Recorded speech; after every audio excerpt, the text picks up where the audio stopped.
भवन्तु सुखिनः, सर्वे सन्तु निरामया, सर्वे भद्राणि पश्यन्तु, माँ कश्चित् दुख भाग भवेत्। आदरणीय मंच और मेरे सामने जितने विद्वत्तन बैठे हैं उन सबको मैं नमस्कार करता हूँ, भारत माता के चरणों में प्रणाम करता हूँ।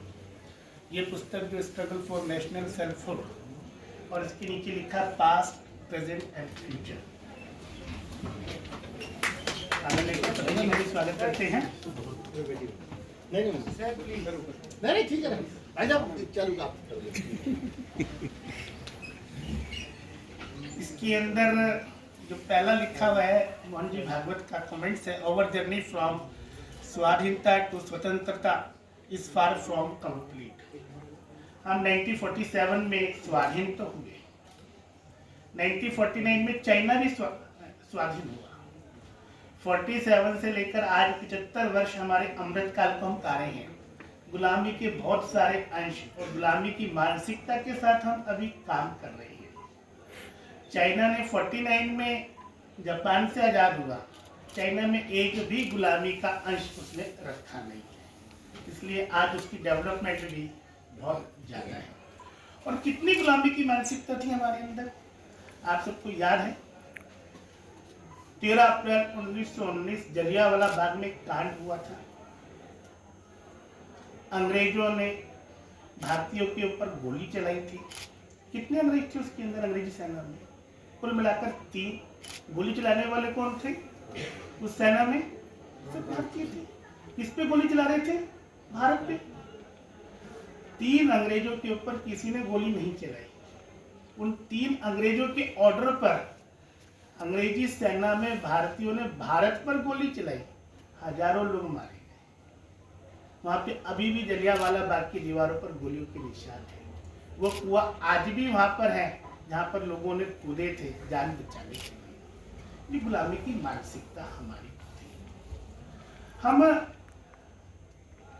अपने लोगों के द्वारा तो शासन में हैं, तंत्र हमारा, सिस्टम हमारा अभी तक नहीं बना, और वो हमारी बहुत बड़ी जर्नी है जिसे हमें बनाना है।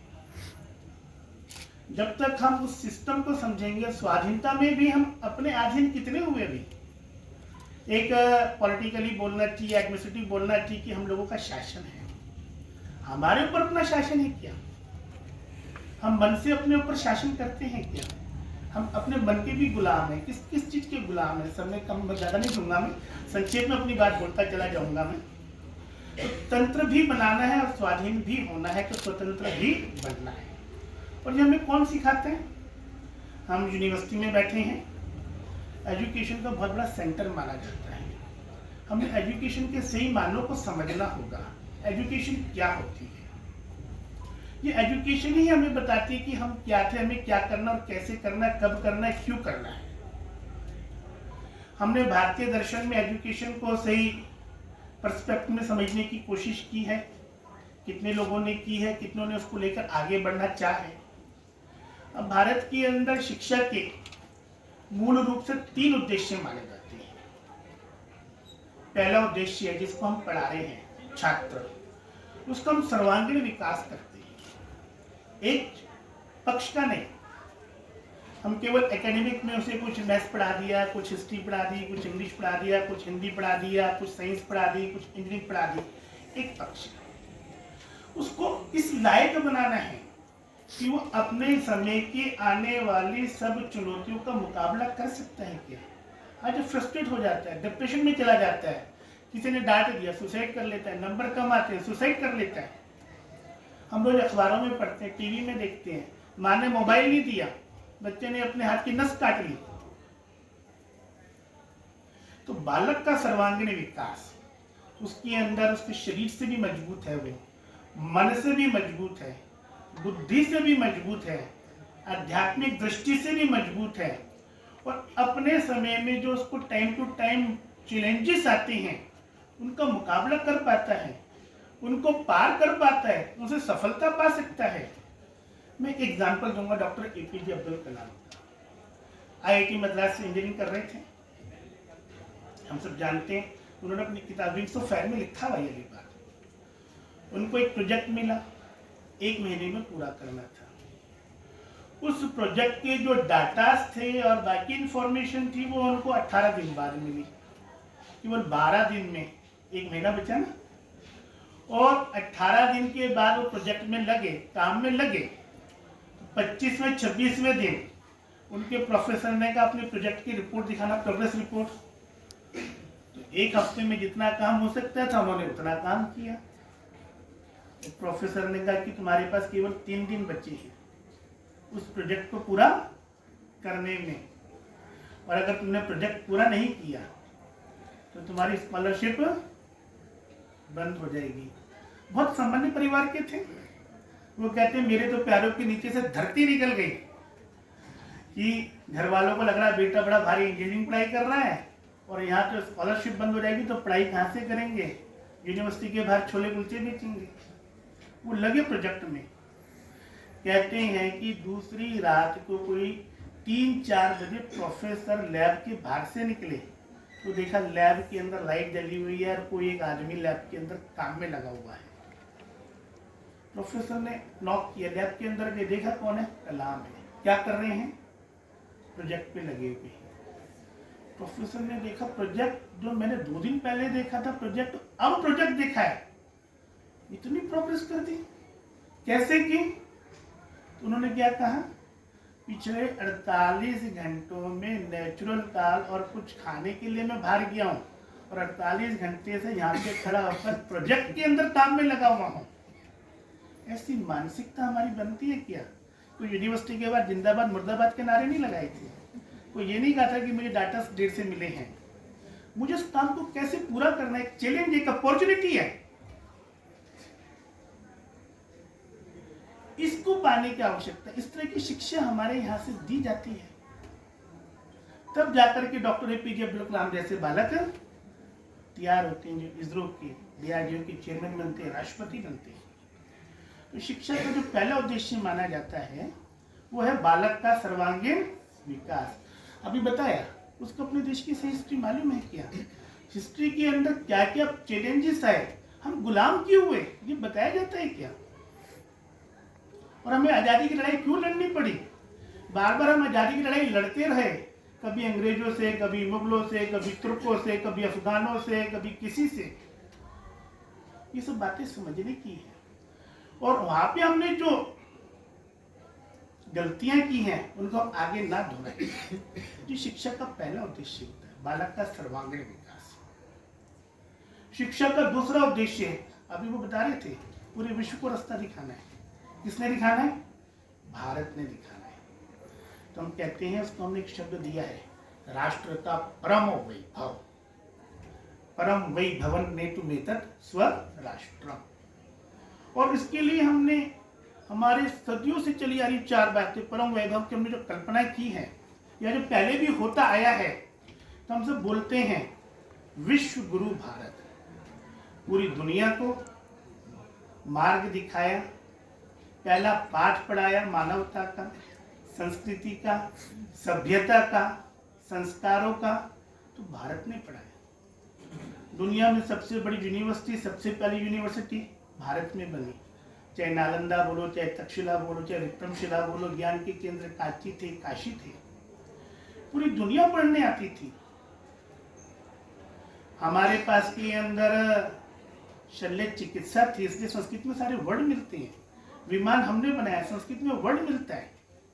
और दुनिया की ऐसी भाषा संस्कृत, कहते हैं कि हिंदुस्तान टाइम्स में एक आर्टिकल छपा था, संस्कृत इन टुडेज वर्ल्ड, आज के समय में संस्कृत, ये लगभग बता रहा हूँ कोई 14-15 साल पुरानी बात, 300 भाषा वैज्ञानिकों, आप में से भी किसी ने पढ़ा होगा, शायद उन्होंने पढ़ा है, आपने गर्दन हिला रहे हैं, 300 भाषा वैज्ञानिकों ने कंप्यूटर पर रिसर्च की कि कंप्यूटर के लिए कौन सी लैंग्वेज मोस्ट सुटेबल है।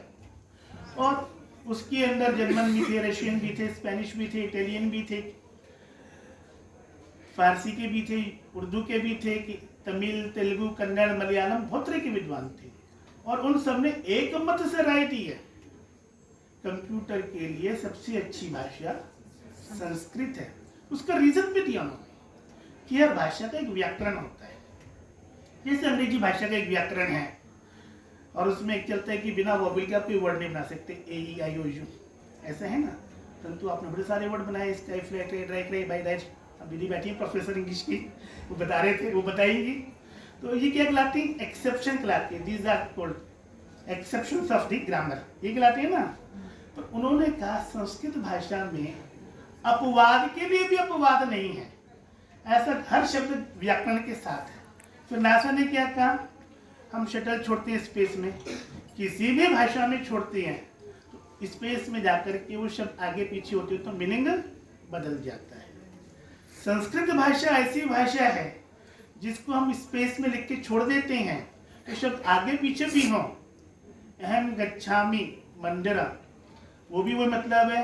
मंदिर अहम गच्छामि, वो भी मतलब है। गच्छामि अहम मंदिर, वो भी वही मतलब आएगा। तो संस्कृत ऐसी भाषा, वो किसने ईजाद की? भारत ने।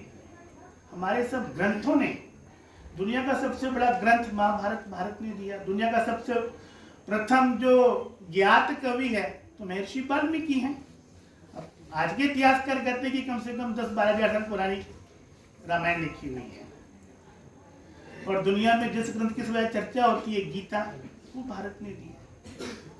तो विश्व गुरु भारत, ये हमारी कल्पना है परम वैभव में कि पहला क्या आएगा? विश्व गुरु भारत। में जल्दी जल्दी बोलता जाऊंगा संक्षेप में।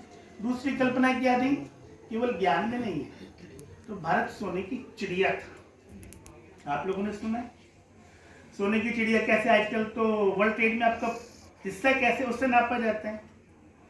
कहते हैं कि जब मोहम्मद बिन कासिम ने भारत पर हमला किया 712 ईस्वी में, राजा धाई था, तो वर्ल्ड ट्रेड में भारत का हिस्सा 60% 60% था। पृथ्वीराज चौहान जब शासन करता था 32% था। जब मुगलों ने भारत पे शासन करना शुरू किया 24% था। जब अंग्रेजों ने भारत पे शासन किया तो 18% था। और आज मुश्किल से हमारा 1% 1.25% हिस्सा है। जो इकोनॉमिक्स थे वो कर लेंगे चर्चा, देख लेंगे, कैलकुलेशन कर लेंगे। सोने की चिड़िया का मतलब क्या था? कोई डाल डाल पे सोने की चिड़िया नहीं थी, हर घर में सोना चांदी था। हमारे मंदिरों में आज भी सोने के बर्तन है, सोने की मूर्तियां हैं, चांदी के दरवाजे हैं। तो ये किसके पास होगा? गरीब पे तो नहीं होगा। तो सोने की चिड़िया भारत कहलाता था। तीसरी कल्पना क्या दी थी? दूध घी की नदियां बहती थी। अब दूध घी कोई नदियों में नहीं बहते, हर घर में इतना दूध घी था। कोई भी घर मेहमान आके पानी मांगता तो हम पानी नहीं, उसे हम दूध का गिलास देते थे। अब दूध का गिलास देने का मतलब क्या है कि घर के अंदर दूध देने वाले जानवर होंगे, उन जानवरों को देने के लिए वैसा चारा होगा, वैसी खेती होगी, वैसा पानी होगा। ये सब चीजें हमारे साथ में होंगी, तभी तो हम इतना करते थे। बेईमानी नहीं थी, लोग घरों में ताले नहीं लगाते थे। ये परम वैभव की पुरानी कल्पना हमने दी हुई है जो हमने आगे लेके जानी है। पर ये आता कैसे था? तो कहते हैं भगवान राम से ले लो। सोने की लंका जीती, लक्ष्मण ने कहा भैया हमें तो जंगल में वनवास मिला है, राज्य तो किसको मिला? भरत को मिला है। तो अयोध्या का राजा भरत बने तो लंका के राजा हम बन जाते हैं। तो राम ने क्या किया? अपि स्वर्णमयी लंका नाम में लक्ष्मण रोचते, जननी जन्म भूमिश्च स्वर्गादपि गरीयसी। हे लक्ष्मण, ये लंका सोने की लिए तो भी मेरे लिए रुचिकर नहीं है। जननी, जिस माँ ने जन्म दिया है, और जन्म भूमि, जिस धरती पर जन्म हुआ है, हम वहीं जाके रहेंगे। राजा चाहे भरत रहेगा, हम उसके सेवक बन के रह लेंगे। ये भावना होती है मन में। डॉक्टर एपीजे अब्दुल कलाम इसरो के चेयरमैन थे, मुसलमान थे। इतने मुस्लिम देशों से ऑफर थे उनको, आप आ जाओ। भारत में तो गवर्नमेंट जॉब थी, तनख्वाह भी उस समय कम मिलती थी। पाकिस्तान ने भी दिया, अरब देशों ने भी दिया, सबने दिया, इतने ऑफर दिए। आपको क्या मिलता है भारत में? आप हमारे पास आ जाओ, माला माल कर देंगे। पता नहीं क्या क्या स्वप्न दिखा दिए। क्या मिलता है भारत में? क्या जवाब दिया एपीजे अब्दुल कलाम ने? क्या मैं मुस्लिम हूँ इसलिए आप क्या रहे हो? खुदा ने मुझे भारत में जन्म दिया, वो मुझे कहीं और भी जन्म दे सकता था, पर जब उसने भारत में जन्म दिया है, मुझे माता पिता कहाँ मिले हैं? भारत में। रहने को मकान कहाँ मिला है? भारत में। पढ़ने को स्कूल कहाँ मिला है? भारत में। मुझे अन्न कहाँ से लिया मैंने? भारत का। पानी कहाँ का पिया? भारत का। श्वास कहाँ से भरी? भारत ने। तो मुझे जो कुछ दिया भारत ने दिया है, इसलिए मैं जो कुछ भी करूंगा किसके लिए करूंगा? अपने मुल्क, अपने वतन और अपने भारत के लिए। ये भावना जब मन में होती है तब वो देश परम वैभव पे जाता है। परम पूजनीय श्री गुरुजी संघ के दूसरे सरसंघचालक, उनका उदाहरण सामने आता है। कहते हैं कि 1960 का ऐसा समय था जब भारत चीनी हिंदी चीनी भाई भाई के खूब नारे लग रहे थे। पंचशील का सिद्धांत था, बहुत तगड़ी दोस्ती मानी जा रही थी। उस समय वो कह रहे थे चीन भारत पे हमला करने वाला है, हमें उससे सावधान रहना चाहिए और अपनी सुरक्षा का व्यवस्था प्रबंध करना चाहिए। तब उस समय के सारे बुद्धिजीवी, सारे कॉलमनिस्ट, सारे जो अपने आप को विद्वान कहते थे, वो कहते थे इस पागल का प्रलाप बंद कराओ, ये तो है ही विघटनकारी लोग। भारत चीन की दोस्ती बढ़ रही है और ये कहते हैं पंडित नेहरू चीन गए और वो भारत वापिस आए। पीछे पीछे किसकी सेना आ गई? चीन की। 1962 का युद्ध हुआ, संघ ने उसमें पूरा दम लगाया, जो संघ कर सकता था। पंडित नेहरू ने 1963 में संघ को 26 जनवरी की पेश में बुलाया भी। बाद में पत्रकारों ने परम पूजनीय गुरुजी से कहा कि आपके पास तो कोई खुफिया एजेंसी नहीं है, आपने कैसे अनुमान लगाया कि चीन भारत पे हमला करने वाला है? उनका जवाब बड़ा मार्मिक था। उन्होंने कहा मेरा शरीर अपने देश के साथ एकाकार हो चुका है, मैं और देश में कोई अंतर नहीं है, इसलिए इस देश में होने वाला कोई भी आघात मुझे पहले से ही पता लग जाता है और आप भी लोग इस तरह देश के साथ एकाकार हो जाओगे अपने मुल्क के साथ में, तो यह अनुभूति आपको भी होगी। ये जो भावना मन में होती है तब अपना देश, जिस पर हम कल्पना करते हैं परम वैभव की, वहां पहुंचता है। शिक्षा का दूसरा उद्देश्य अपने राष्ट्र को परम वैभव पे पहुंचाना है। और शिक्षा का तीसरा उद्देश्य जो भाई सब भी बता रहे थे, विश्व का कल्याण। हमारे यहाँ तो गाया जाता है, घर घर में गाया जाता है, धर्म की अधर्म का, प्राणियों में विश्व का, घर घर बताया जाता है। हमने जो भी काम करना है किसके लिए करना है? और धर्म की क्या डेफिनेशन दी है? तुलसीदास जी ने तो इतनी सिंपल डेफिनेशन दे दी, परहित सरिस धर्म नहीं भाई, पर पीड़ा सम नहीं अधुमाई। दूसरों को सुख देना धर्म है और दूसरों को तकलीफ देना अधर्म है। और ये भावना कब आती है? जब हम पूरी दुनिया को एक परिवार मानते हैं। वसुधैव कुटुंबकम अयम निजः परावेति गणना लघु चेतसाम उदार चरितानाम तु वसुधैव कुटुंबकम। हम पूरे विश्व को एक परिवार मानते हैं। और ये बात जब स्वामी विवेकानंद ने शिकागो धर्म सम्मेलन में बोली, पहले ही सेंटेंस बोला था, my dear sisters and brothers of America. इन ओवरऑल फंक्शन में 3 मिनट तक ताली बजती रही थी। और अगले दिन अमेरिका के जो बड़े बड़े अखबार थे, Chicago Times, New York Times, Washington Post, उनकी हेडिंग थी Indian Hindu monk conquered parliament of world religion. Bharat के आए हिंदू संत ने विश्व धर्म सम्मेलन जीत लिया। किस आधार पे जीता था? पूरे विश्व को एक मानते हैं हम। माता भूमपुत्र है पृथ्वी, ये पृथ्वी मेरी माता है, मैं इसका पुत्र हूं। से जड़ चेतन को हमने एक माना है।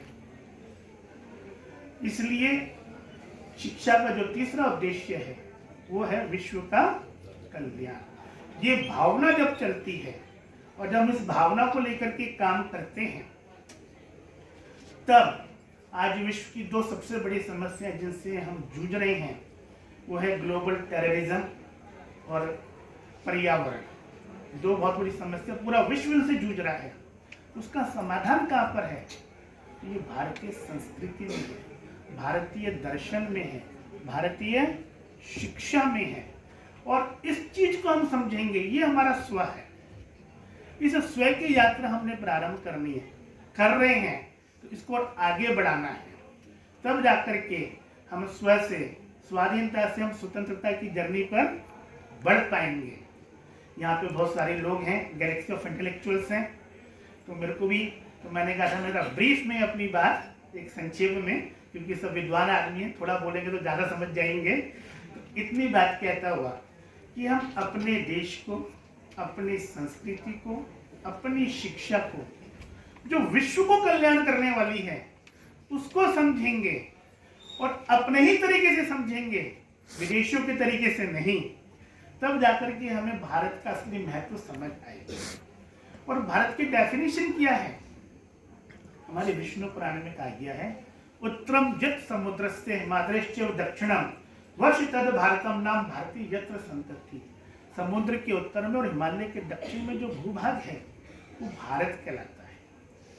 और भारत के शब्द को जो हिंदी के विद्वान हैं वो जानते हैं, संधि विच्छेद करेंगे तो भा माने ज्ञा, भा माने तेज, भा माने ओज, भा माने प्रकाश, रत माने साधना तपस्या। तो जहाँ पे ज्ञान की तपस्या होती है, ज्ञान के लिए खोज होती है, ज्ञान के लिए लोग मेहनत करते हैं, रिसर्च करते हैं, वो सारा भूभाग क्या कहलाया? भारत कहलाया।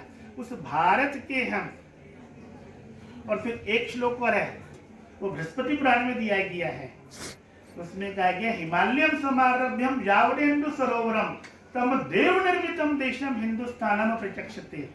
जो हिमालय से शुरू हुआ हिंदू महासागर, जिसे हिंद महासागर बोला जाता है, वहां तक जो भूभाग है वो मैंने और आपने नहीं बनाया, तम देव निर्मितम देशम, देवताओं के द्वारा बनाया हुआ देश है, जिसे हिंदुस्तान के नाम से हम जानते हैं। जो डेफिनेशन भारत की है वही डेफिनेशन हिंदुस्तान की है। तो इनको हम सही अर्थों में समझकर शिक्षा के ऐसे केंद्रों में इन विषयों को जितना हम चर्चा करेंगे, जितना आगे बढ़ाएंगे, जितना समझेंगे, उतना हम सब लोग जो हमारा एक मिशन है उसको हम पूरा कर पाएंगे। और केवल मैं नहीं बोलूंगा, हम सब मिलकर के बोलेंगे, हमारे साथ पूरी दुनिया बोलेगी, भारत माता की जय, जय भारत, जय हिंदुस्तान।